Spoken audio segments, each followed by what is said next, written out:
नमस्कार दोस्तों। आज मैं बताऊंगा फिजिकल शेयर सर्टिफिकेट के बारे में कि जो शेयर बहुत पहले 1980 1970 के दशक में हमारे गार्जियन ने खरीद रखे थे और वो आज की डेट में नहीं रहे, या उन कंपनियों का उस टाइम कोई वैल्यू नहीं था, बट आज की डेट में वो पता नहीं किस कंडीशन में है और क्या वैल्यू हो सकती है। आप एज्यूम नहीं कर सकते। बहुत सारे ऐसे शेयर हैं जो उस टाइम कोई वैल्यू नहीं था, बट आज की डेट में उसकी करोड़ों में वैल्यू है। और कई लोगों ने तो ऐसे जिनके पास नॉलेज ही नहीं है, जिनको आइडिया ही नहीं है, उनके पास सर्टिफिकेट पड़े हुए हैं, गार्जियन ने खरीद रखे थे, बट उन्हें ये आइडिया नहीं कि कैसे होगा, क्या वैल्यू है और कहाँ से इस शेयर को हम रियलाइज़ करा के डीमेट में कन्वर्ट करा सकते हैं और इसके पैसे हम वापस ले सकते हैं। ऐसे ही कुछ सर्टिफिकेट लोगों के पास जैसे इस टाइप के पड़े होते हैं, बट उनको ये तक नहीं पता है कि इसकी वैल्यू क्या है। कुछ तो ऐसा होता है, सर्टिफिकेट तो छोड़िए, उनके पास चेक आते हैं हर महीने, फिर भी वो उसको नहीं समझ पाते कि ये शेयर का पैसा शेयर का ही है या कुछ और है, या बेवजह के पेपर पड़े हुए हैं हमारे घर में, और वो इसको रियलाइज़ ही नहीं करा पाते और जानते ही नहीं कि कहाँ से ये शेयर सर्टिफिकेट का पैसा उनको मिलेगा, क्योंकि जिन्होंने ख़रीदे वो तो रहे नहीं और इनके पास ये कागज़ का टुकड़ा ही पड़ा हुआ है जिसको लगता है कि इसकी कोई वैल्यू नहीं है। बट ये लीगल हायर को ज़रूर मिल सकता है और इसको संभाल के रखें और जितना जल्द हो सकता है इसको प्रोसेस कराएं, किसी शेयर ब्रोकर को ढूंढें और अपने शेयर को रिकवर कराएं। ये कई बार क्या होता है, फॉर द टाइम बीइंग 10 साल पुराने साल, 10 साल 15 साल ऐसे पड़े हुए हैं, बट उन शेयरों का कोई क्लेमेंट नहीं आ रहा है, तो कंपनी क्या करती है, सारे शेयर आईपीएफ में, गवर्नमेंट की एक बॉडी है जिसमें वो ट्रांसफ़र कर देती है। अब वहाँ से लेना 1 साल 2 साल इतना टफ हो जाता है कि बंदा जिसका है वो इस काम को छोड़ ही देता है, कहता है यार वेस्ट है, ये होगा ही नहीं। बट ये आपके पैसे हैं, आपको ज़रूर मिल जाएंगे। थोड़ी सी कॉम्प्लिकेशन होती है और थोड़ा सा कंप्लाइंसेस होता है, थोड़े से डॉक्यूमेंट देने होते हैं और वो आपको शेयर मिल जाते हैं, जो कि लाखों की वैल्यू होता है।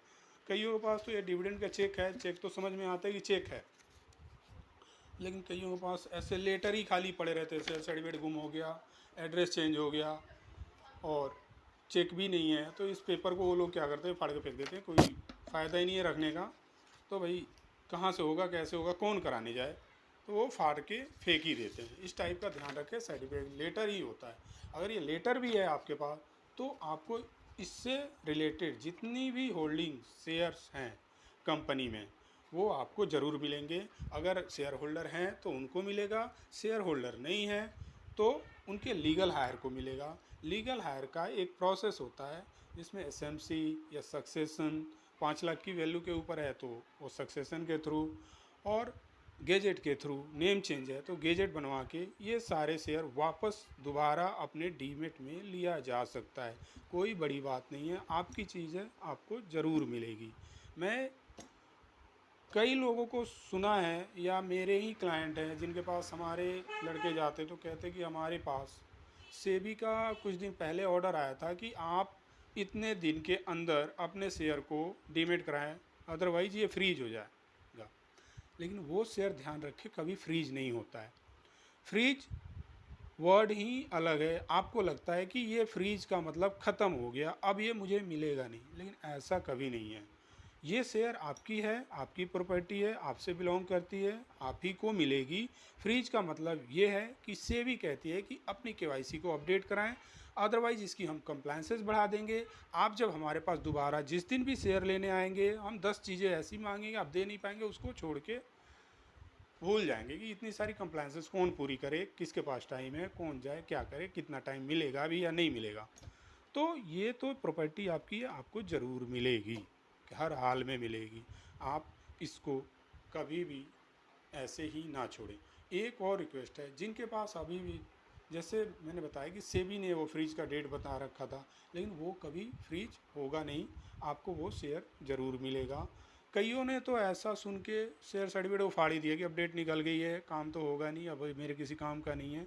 लेकिन ऐसा नहीं है, वो शेयर आपके नाम पे अभी भी आईपीएफ में या कंपनी में पड़ा है, आप उसे प्रोसेस करके ले सकते हैं। अगर आपके पास सारे सर्टिफिकेट फाड़ भी दिए हैं, डिटेल भी कुछ नहीं है, तो एटलीस्ट पैन कार्ड, आधार कार्ड या किसी भी क्लू के थ्रू या हमारे पास कुछ डाटे के थ्रू हम उसे फाइंड आउट करके आपको शेयर दिला देंगे।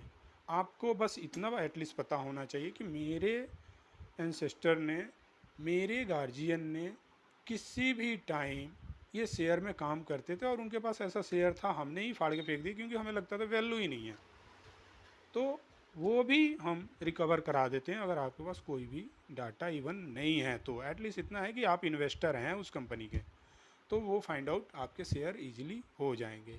आपसे रिक्वेस्ट है, अगर आपके पास फिजिकल शेयर सर्टिफिकेट अभी भी पड़ा है तो उसे आईपीएफ में मत जाने दें, वो आपके पैसे हैं। आप उसे जल्द से जल्द डिमेट कराएं, क्योंकि जितनी भी कंप्लायंसेस बढ़ती जाएगी आप ही की प्रॉब्लम बढ़ेगी, आप ही उसको डिमेट नहीं करा पाएंगे, आप ही की परेशानी बढ़ेगी और ये आपके लिए ही दिक्कत है। जितना जल्द हो जल्द से जल्द अपने शेयर को डिमेट कराएं, लिंगर ऑन ना करें। अदरवाइज आपको जिस दिन पैसे की ज़रूरत पड़ेगी उस दिन ये शेयर सर्टिफिकेट आपके ही काम नहीं आएगा, क्योंकि 2-2 साल 1.5-1.5 साल आईपीएफ में कंपनियां डुप्लीकेट प्रोसेस में टाइम लगा के रख देती हैं, जिससे बंदा फेडअप होके, शेयर होल्डर फेडअप होके पैसे को ऐसे ही एज इट इज छोड़ देता है बेवजह, कहता है कि अब मिलेगा ही नहीं। लेकिन ऐसा नहीं है, आप किसी भी शेयर ब्रोकर से मिलिए। अगर हमें हमसे मिलना है तो हमसे मिलिए, हमारा विकासपुरी में ऑफिस है, हमने बहुतों के शेयर ऐसे निकलवा के दिए हैं और ये 100% आपके शेयर हैं और निकलते हैं और आपको इसका पैसा ज़रूर मिलता है। इसमें ये ना घबराएं कि ख़त्म हो गया, गवर्नमेंट ने रख लिए, मेरा नाम मिसमैच है, मेरे शेयर तो मिसिंग हो गए, शेयर होल्डर की डेथ हो गई, ये तो गवर्नमेंट के खाते में चले गए, अब नहीं मिलेंगे। तो ऐसा कभी नहीं है। आपका शेयर है, आपकी प्रॉपर्टी है, आपकी चीज़ें हैं, हमेशा आप ही की थी, आप ही की है और आप ही की रहेगी। आप कंप्लायंस को पूरा कीजिए, अपने शेयर सर्टिफिकेट को वापस रिटेन कीजिए। धन्यवाद।